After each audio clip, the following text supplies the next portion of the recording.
Hello everyone, Alistair Gold here. Pretty good week, eh? It's not been too shabby for Tottenham Hotspur, it really hasn't. The sun is shining, the birds are singing. Things seem to be going Tottenham's way right now. Right now. I always stress right now, because this is Tottenham Hotspur and we never know what's around the corner. But right now, Tottenham Hotspur in 4th place. It is back in their hands.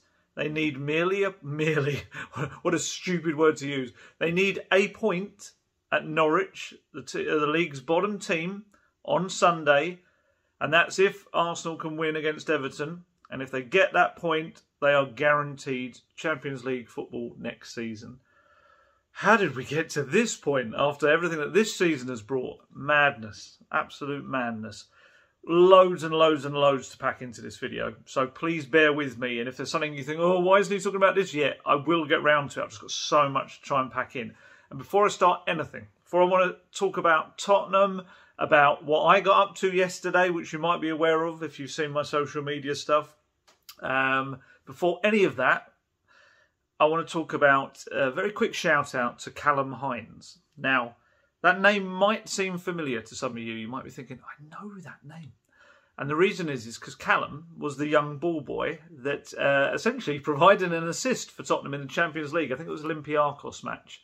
Do you remember Jose Mourinho bigged him up and gave him a shout out at the press conference, and he brought him into lunch with the players. It was lovely. He was such a nice young man. He was a young man kind of thing. Sound like Harry Enfield character.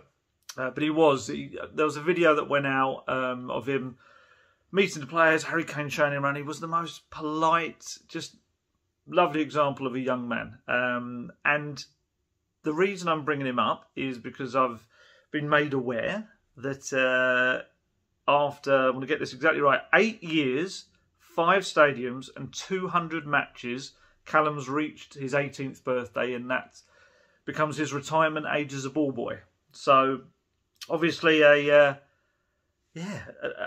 young man who played a big part for Tottenham Hotspur. You know, ball boys and stewards, everyone involved around a match. Sometimes kind of what they do goes unnoticed. And it was lovely that in that moment, because of his quick thinking as well, what he was doing got noticed. So just a shout out to Callum, because, you know, his ball boy days are at an end, and hopefully whatever comes next for him is going to be great for him in the future as well, and as impressive as his ball boy skills. So great luck in everything you do, Callum. The reason I do that as well is apparently he watches his videos, which is very, very kind of him. And yeah, it's hopefully he hears that, and yeah, good luck for everything that comes next. So fast forward 12 months, welcome Antonio Conte, and a totally different atmosphere.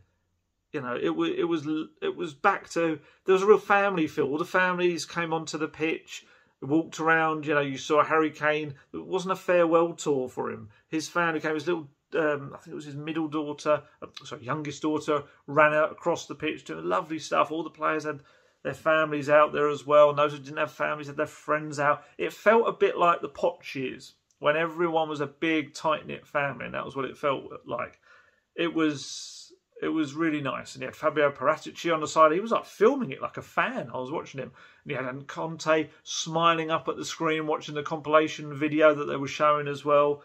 It's just such a different kind of feeling. And you know, they gave the awards out. Sonny quite deservedly won all but one of the awards. I'm trying to think, I've got the ones he won. He won one Hotspur Player of the Year, Junior 1 Hotspur Player of the Year, and Official Supporters Club Player of the Year. The only prize he didn't get was Steven Bergwijn won Goal of the Year, because I'm trying to think, it's Official Supporters Club's Goal of the Year. I want to get it the right name for that last scarf's winner against Leicester. It was a wonderful moment. It really was, and yeah, just the whole vibe was great. Antonio Conte, his name was being sung from the 2nd minute of the match.